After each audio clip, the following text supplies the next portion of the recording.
Hello friends, welcome again to my channel कहानियाँ अजब गज़ब। तो फिर से ले आए हूँ फ्रेंड्स आप सब लोगों के लिए एक नई और यूनिक स्टोरी। और स्टोरी का नाम है the camp fire stories with uncle Sam. तो friends, without wasting any time, let's start with the camp fire stories with uncle Sam. ऐसा लगता है जैसे कल की ही बात हो जब अंकल सैम हमारे पहाड़ वाले कॉटेज पर रुकने आए थे। उनका पूरा नाम समीर कुमार था, शॉर्ट में सैम। वह अपनी युवावस्था में ही अमेरिका में बस गए थे। वह वहाँ पर अलास्कन फॉरेस्ट डिपार्टमेंट में कार्यरत थे। वह एक रिटायर्ड शख्स थे जो बस अब दुनिया घूम रहे थे। वह अकेले ही हमारे पास आए थे। उनके परिवार में उनकी पत्नी एवं उनकी 2 बेटियां थीं, जिन दोनों की शादी हो चुकी थी। वह बस अपना तजुर्बा हम सबसे साझा कर रहे थे। पहाड़ों में क्योंकि अंधेरा जल्दी ही हो जाता है, इसलिए हम सब ने 8 बजे तक खाना खा लिया था। हमेशा की तरह अंकल सैम ने अपने चिकन विंग्स और मटन करी विद राइस पसंद करी और वही खाई। मैंने भी वही खाया जो उन्हें पसंद था। उनके अंदर एक चुंबकीय आकर्षण था। बहुत ही नम्र स्वभाव पर बहुत धैर्य और समझ रखने वाले। फिर हम सब ने मीठे में गर्म गुलाब जामुन का स्वाद लिया और बाकी सब घर के लोग उसके बाद अंकल को गुड नाइट कहकर सोने चले गए। पर मैं उनके पास ही बैठा रहा। सामने फायरप्लेस पर आग जल रही थी। उन्होंने अपना बड़ा इंग्लिश पाइप जेब से निकाला, एक छोटी डिबिया से थोड़ा तंबाकू निकालकर पाइप में भरा और उस पाइप का मज़ा लेने लगे। पाइप पीते पीते वह बोले, और बच्चे, क्या तुम्हें नींद नहीं आ रही? तुम सोने नहीं जाओगे? मैंने कहा, नहीं, अभी मुझे कोई नींद नहीं आ रही। मैं आपसे आपके अलास्कन जंगलों का अनुभव सुनना चाहता हूँ। क्या आप बताएंगे? वह कुछ सेकंड्स तक चुप रहे, फिर बोले, हाँ हाँ, क्यों नहीं, बताओ क्या सुनना चाहते हो।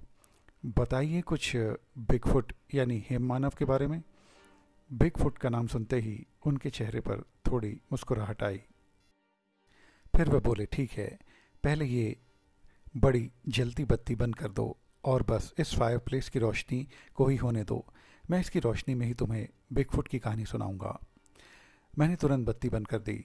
उन्होंने तुरंत मुझसे कहा, देखो यह मेन डोर अच्छी तरह से बंद है कि नहीं, ज़रा चेक करो। मैंने घर का मेन डोर चेक किया तो वह पूरी तरह से बंद था, क्योंकि मैंने अपने पिता को मेन डोर का लॉक लगाते देखा था। फिर मैं सोफे पर उनके साथ बैठ गया। उन्होंने एक कहानी मुझे सुनाना शुरू की। वह बोले, यह कहानी एक अमरीकी दंपति की है जो अपने 3 बच्चों के साथ अलास्का के गांव में रहने के लिए आए थे। मुझे याद है जब वह हमसे इस हादसे की शिकायत करने के लिए रेंजर स्टेशन पर पहुंचे थे। मैं उस रात ड्यूटी पर था और मेरे साथ बाकी 8 ऑफिसर्स और बाकी 5 लोगों का स्टाफ। उन्होंने बेहद कांपती आवाज़ में कहा कि हमें तुरंत डेप्यूटी से मिलना है। मैंने कहा, वह भी नहीं है, आप मुझे बताइए क्या बात है। क्योंकि उनके बाद मैं ही सेकेंड इन कमांड हूँ यहाँ पर। मैंने उस दंपति और तीनों बच्चों की आंखों में देखा। उन सब की आंखें खौफ और दहशत से भरी थीं। मैंने तुरंत अपनी हेल्प को कहा कि सबके लिए कॉफ़ी और ब्राउनीज़ ले आएं। फिर मैंने उस हाउस लेडी से पूछा, जी हाँ, प्लीज़ बताइए क्या हुआ आपके साथ और आप सब लोग इतने घबराए क्यों हैं। वह बोली, सुने, मैं और मेरे पति गांव के पास वाले जंगल में अपने घर में अपने 3 बच्चों के साथ रहते हैं। वह तीनों लड़के थे। सबसे बड़ा लड़का 15 साल का था, उससे छोटा 13 साल का और उससे छोटा 11 साल का था। वह बोली, मैं और मेरे पति बाहर शहर में नौकरी करते हैं। हम पूरे दिन बाहर रहते हैं। हम लोग सुबह जल्दी घर से निकल जाते हैं और हमारी वापसी रात को ही होती है। आने जाने में करीब करीब हमें 2 से ढाई घंटे लगते हैं, यानी आने जाने में लगभग 5 घंटे। हमारे बच्चों के साथ जो हुआ वह ये खुद ही आपको बताएंगे। फिर उनमें से सबसे बड़े लड़के ने यह हादसा बताना शुरू किया।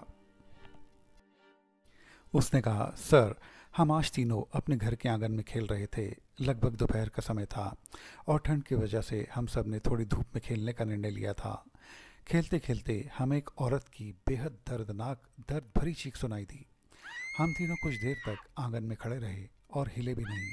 हमने सोचा शायद ये कोई मजाक है या कोई वैसे ही हमें डरा रहा है, पर वह चीख अब रह रह कर बार बार हमें सुनाई देने लगी। मैंने निर्णय लिया और अपने बाकी दोनों भाइयों से कहा, आओ हम जल्दी से चलें और उस बेचारी औरत को बचाएं, शायद वो मुसीबत में है। यह कहकर हम सब लोग उस चीख वाली जगह पर दौड़कर पहुंचने लगे। करीब करीब 5 मिनट दौड़ने के बाद हम एक पेड़ों के झुरमुट के पास आकर खड़े हुए, जहाँ से चीख की आवाज़ आई थी। वहाँ पहुंचकर हमने देखा तो कुछ भी नहीं था। फिर कुछ मिनटों बाद हम एक झाड़ी हिलती हुई दिखाई दी। हम सब अब बुरी तरह डर गए थे कि झाड़ी के पीछे कौन है, पर झाड़ी का हिलना बंद हो गया। मुझे थोड़ी देर में ऐसा लगा जैसे मेरे सामने करीब 30 फीट की दूरी पर एक पेड़ पर कोई खड़ा है। मैंने जैसे ही गौर से देखा तो एक बड़े बड़े काले बाल वाला बिगफुट यानी हिम मानव मेरे सामने था। ऐसा लगा जैसे काला भीमकाय बंदर जो 2 पैरों पर चलता हो मेरे सामने है। वह अब हमारी ही तरफ देख रहा था। मैंने अपने दोनों भाइयों से कहा, हमें यहाँ से तुरंत निकल जाना चाहिए, पर वह तो जैसे डर के मारे जम गए थे। जैसे ही मैंने उनसे अब वहाँ से भागने के लिए कहा, उन्होंने तुरंत मेरी बात को माना और जैसे ही हम भागने के लिए मुड़े, एक बहुत तेज़ धप की आवाज़ हुई, जैसे किसी ने एक बड़ा भारी पत्थर ज़मीन पर फेंका हो। हमने पीछे मुड़कर देखा तो वह बिगफुट यानी हिम मानव ने नीचे छलांग लगा दी थी और अब वह हमारे सामने खड़ा था। मैंने अपने दोनों भाइयों से कहा, भागो और रुकना मत। अब तो हम बस बेसुध वहाँ से भागे जा रहे थे, पर हमें घर का रास्ता मालूम था। वह हमारा पीछा लगातार कर रहा था। हम उससे ज़्यादा तेज़ी से नहीं भाग पा रहे थे, इसलिए हमने घर पहुंचने के लिए एक दूसरा रास्ता लिया और वहां से घर तक सही सलामत पहुंचने में कामयाब रहे। घर पहुंचते ही मेरे 13 साल की उम्र वाले भाई ने घर में घुसकर घर का दरवाज़ा तुरंत अंदर से बंद कर लिया। हम दोनों जो अब बाहर थे, बिगफुट के भारी कदमों की आवाज़ अपने घर तक आती हुई अब हमें सुनाई दे रही थी। हम दोनों ने घर के दरवाजे को बहुत खटखटाया, बहुत पीटा, मगर उसने अंदर से कहा, कहीं भी छुपो, मुझे बहुत डर लग रहा है, मैं बाहर नहीं आऊँगा और मैं दरवाज़ा नहीं खोलूँगा। अब वक्त की नज़ाकत को समझते हुए मैंने अपने भाई को साथ में लिया और ऊपर से बंद होने वाले आइसक्रीम के पुराने बंद पड़े फ्रिज में घुस गए जो घर के आंगन में रखा हुआ था। हमने ऊपर से उसके ट्रांसपेरेंट ग्लास को बंद कर लिया और चुपचाप उसमें बैठ गए। हम बैठे ही थे कि 10 से 12 सेकंड बाद यह विशालकाय भीमकाय हिम मानव यानी बिगफुट हमारे घर के आंगन में था। वह कद में करीब 8.5 से 9 फीट लंबा था, बड़े बड़े चौड़े कंधे, और अब वह सब जगह हम लोगों की तलाश कर रहा था। इधर उधर सूंघने और तलाश करने के बाद वह हमारे आइसक्रीम वाले फ्रिज के पास आकर खड़ा हुआ और अपना विशालकाय बालों से भरा हाथ हमारे फ्रिज के ऊपर लगे शीशे पर रखा। मैंने देखा कि वह हाथ करीब 4 इंसानी हाथों के जितना एक बड़ा हाथ था और उसके ज़ोर से अब फ्रिज का शीशा चटकने पर था। एक भयानक गंध वहाँ पर फैल रही थी जो असहनीय थी। बस अब उस शीशे के चकनाचूर होने का समय था, पर जैसे ही उसकी हल्की चटकने की आवाज़ हुई, उस भीम का जीव ने अचानक उस पर से अपना हाथ हटाया और झुंझलाहट में वह बुरी तरह चीखा। ये चीख वैसे ही थी जैसे हमें पहले सुनाई दी थी कि कोई औरत चीख रही है, पर वो इसी बिगफुट की चीख थी। और फिर वह झुंझलाहट में वहाँ से चला गया। हम दोनों फिर करीब करीब 10 मिनट तक वहाँ पर बैठे रहे और हिले भी नहीं कि कहीं वह जीव फिर से वापस ना आ जाए। फिर 10 मिनट बाद मैंने थोड़ी हिम्मत करी और फ्रिज के ऊपर के शीशे को खसकाया और पूरी तरह से खोल दिया। फिर मैंने चारों ओर देखा तो कोई नहीं था। मैंने अपने सबसे छोटे भाई को भी बाहर निकाला और अब हम आंगन में खड़े थे। अब बस हम दोनों ने फिर से अपने घर के मुख्य दरवाजे पर ज़ोर ज़ोर से दस्तक दी। हमारे मंझले भाई ने दरवाज़ा खोला। हम दोनों उस पर बुरी तरह बरस पड़े और उसे बेहद बुरा भला कहा और उसे यह भी कहा कि उसकी वजह से उन दोनों की जान को बेहद खतरा था। पर उसने अंत तक यही कहा कि वह बहुत डर गया था। बस उसके बाद हम तीनों अब चुपचाप बैठे रहे। 1-2 घंटे चुपचाप रहने के बाद हमने सोचा कि ऐसे डरने से कोई फ़ायदा नहीं और हम क्यों ना अब आपस में बातचीत शुरू करें और कुछ खेलें। और मेरे मंझले भाई ने सोचा क्यों ना अपने सबसे छोटे भाई को अब डराया जाए। हम फिर उसे अलग अलग डरावनी बातें करके डराने लगे। मैंने कहा, सुनो छोटे, वह जीव अब फिर से वापस आएगा, तुम्हें पकड़ेगा, वगैरह वगैरह। ऐसे ही खेल कूद में अब शाम होने लगी थी। हम तीनों बस यूं ही खेल कूद कर रहे थे। शाम ढल चुकी थी और अंधेरा होना शुरू हो गया था। तभी मेरा मंझला भाई तुरंत अपने बिस्तर से उठा और सन्न होकर खड़ा रहा और कहा, वह जीव मेरे सामने है।